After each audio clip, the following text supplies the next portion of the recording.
안녕하세요, 두꾸차입니다.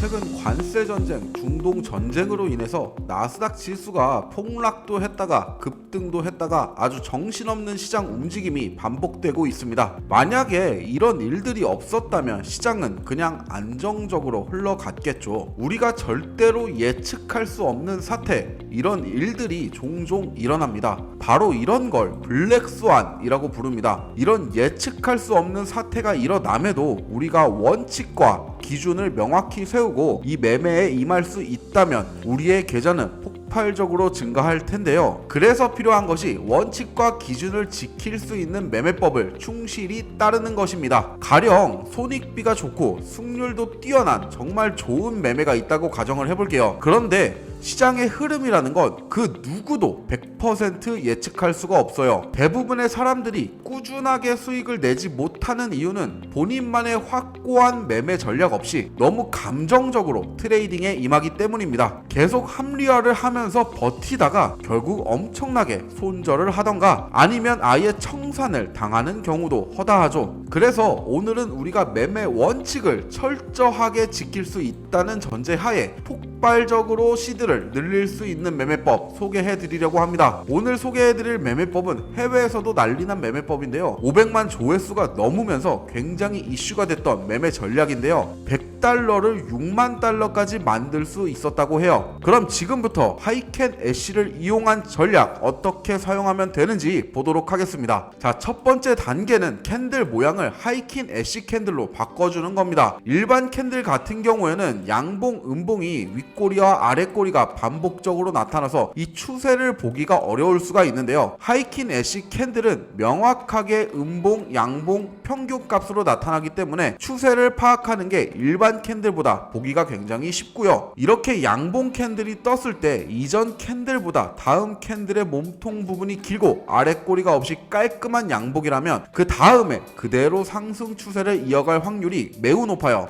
마찬가지로 하락 추세에서도 이전 봉보다 캔들의 몸통이 길고 윗꼬리가 없는 음봉 캔들이 나와주면 그대로 강한 하락 추세가 이어질 확률이 굉장히 높습니다. 이렇게 캔들을 하이켄 애쉬로 변경을 해줬으면 다음 단계에서는 지표를 2개 더 설정할 건데요. 그럼 먼저 이평선을 추가해 줄게요. 이평선을 추가해준 다음 이평선 길이를 200으로 변경을 해주고 잘 보이는 색깔로 변경을 하겠습니다. 200일 이동 평균선은 장기적인 추세를 확인할 때 지지 저항선의 역할로 주로 활용이 되는데요. 캔들이 200일선보다 위에 있을 경우에는 상승 추세를 이어가고 반대로 200일선보다 밑에 있을 경우에는 하락 추세를 이어갈 경우가 많습니다. 장기 이평선인 200일선은 많은 트레이더들이 참고를 하는 지표이고요. 이 때문에 심리적인 저항선으로서 차트 안에서도 중요한 지지 저항이 돼주는 선입니다. 따라서 우리는 200일선 위에서는 롱 포지션만 잡고 200일선 이하로 거래될 때는 숏 포지션만 잡을 겁니다. 하이켄 애쉬 캔들과 이평선 세팅이 끝나면 마지막으로 스토캐스틱 RSI를 추가해 줄게요. 스토캐스틱 RSI에 대한 자세한 설명은 지난 영상에 올려두었으니 참고해 주시고요. 어려우신 분들은 저에게 문의 남겨주시면 세팅 도와드리도록 하겠습니다. 자, 간단하게 보면 파란색 선인 백분율 K선이 20보다 밑에 있으면 과매도 상태라는 거고 80을 돌파하면 과매수 구간이라고 보시면 돼요. 다음에 파란색 선을 따라다니는 주황색 D선, 파란색이랑 주황색 이 2개의 선의 시차를 둬서 파란선이 주황선을 상향 돌파하면 매수 신호, 파란선이 주황선을 하향 돌파하면 매도 신호로 보시면 됩니다. 이렇게 세팅이 끝났고요. 매매에 적용을 시켜보도록 할게요. 첫 번째 단계에서 200일선의 현재 추세가 어떻게 흘러가는지 확인해 봐야 합니다. 아까 말씀드린 대로 추세가 200일선 위에서 흘러가고 있다면 무조건 롱 포지션만, 추세가 200일선 아래에서 흘러가고 있다면 무조건 숏 포지션만 잡을 거예요. 이것은 원칙이기 때문에 무조건 지켜주셔야 합니다. 그리고 다음 단계에서부터 타점을 잡을 건데요. 추세가 200일선보다 위에 있으니 롱 포지션을 잡아야 하는 상황이에요. 캔들이 200일선 근처로 오면 지지를 받아서 다시 한번 반등할 타이밍이니까 스토캐스틱 RSI의 상태를 확인해 줍니다. 파란 선이 주황선을 상향 돌파해주고 있어요. 그러면 이전 캔들보다 몸통이 길고 아랫꼬리가 없는 양봉이 떠주면 거기서 진입을 해주면 됩니다. 바로 이 구간이죠. 이전 캔들보다 몸통이 길고 아랫꼬리가 없는 없는 캔들이 떴습니다. 여기서 진입을 해주시는 겁니다. 제가 기계적으로 매매 원칙에 따라서만 거래를 해야 된다 말씀드렸죠. 지표가 완벽하게 이루어졌을 경우에만 진입하시면 되겠습니다. 이번엔 숏 포지션을 보도록 할게요. 추세가 200일 지수 밑에 있으니까 숏 포지션입니다. 그리고 스토캐스틱 RSI에서 파란색 선이 주황색 선을 하향 돌파해주고 있어요. 그러면 이전보다 몸통이 길고 윗꼬리가 없는 음봉 캔들을 기다려 주시기만 하면 돼요. 이런 방식으로 하루 5번 정도만 포지션을 잡으세요. 제가 계속 말씀드리지만 절대적으로 수익 보는 매매법 같은 건 없습니다. 이 트레이딩 매매법도 확률 싸움이기 때문에 손절이 나는 날도 있고 수익 보는 날도 있어요. 단 손절로 인한 손실을 줄이기 위해서는 무조건 매매를 기계적으로 할 수 있어야 해요. 그런데 이 사람이라는 게 매매를 좀 하다 보면 몇 번 수익을 보고 차트 트레이딩이 보이기 시작하면 자만심에 빠지게 돼서 이 매매를 멈출 수가 없어요. 그렇기 때문에 절대적인 매매 원칙을 세워두고 우리가 매매를 하게 되면 무리한 매매를 하지 않도록 방지를 할 수가 있을 거예요. 지표의 신호를 철저히 지키는 게 이 매매 방법의 원칙입니다. 승률이 아무리 높아도 매매 원칙 없이 거래를 하다 보면 딱 단 한 번의 패배로 모든 시드가 증발할 수가 있습니다. 따라서 원칙은 무슨 일이 있더라도 반드시 지켜주셔야 돼요. 그리고 원칙을 지키는 매매를 한다면 어떤 매매 방법을 쓰더라도 여러분은 아주 좋은 결실을 맺을 수가 있습니다. 사실 이 매매 원칙을 지킨다는 게 말로는 쉽지만 막상 지키려고 하면 정말 어렵잖아요. 그렇기 때문에 처음 시작은 저와 함께 배워 나가면서 시작하시면 좋을 것 같습니다. 오늘 영상은 여기까지인데요. 도움이 되셨다면 구독, 좋아요 꼭 눌러주시고 마치기 전에 광고 한번 하도록 하겠습니다. 우리 컬처 캐피탈이라는 해외 거래소에서 저에게 콜라보 요청이 왔습니다. 저와 콜라보를 진행하면서 이번에 이강인 선수 이렇게 메인 모델로 파리 생제르맹 공식 스폰서 진행 중인데요. 국내에서는 KBSN 제작 지원 등 다양한 활동을 이어갈 정도로 정식 등록된 거래소입니다. 가장 중요한 건 이벤트 혜택인데요. 가입을 하시고 금액에 관계없이 첫 입금 확인되면 $100 무상 지급 진행하고 있습니다. 거기에다가 입금하시는 입금액에 플러스 30% 크레딧 지급하고 있으니까요. 이 혜택 꼭 놓치지 마시고 저한테 문의 주시면 감사하겠습니다. 자, 오늘 두 끝 차이 영상 여기까지고요. 지금까지 시청해주셔서 감사합니다.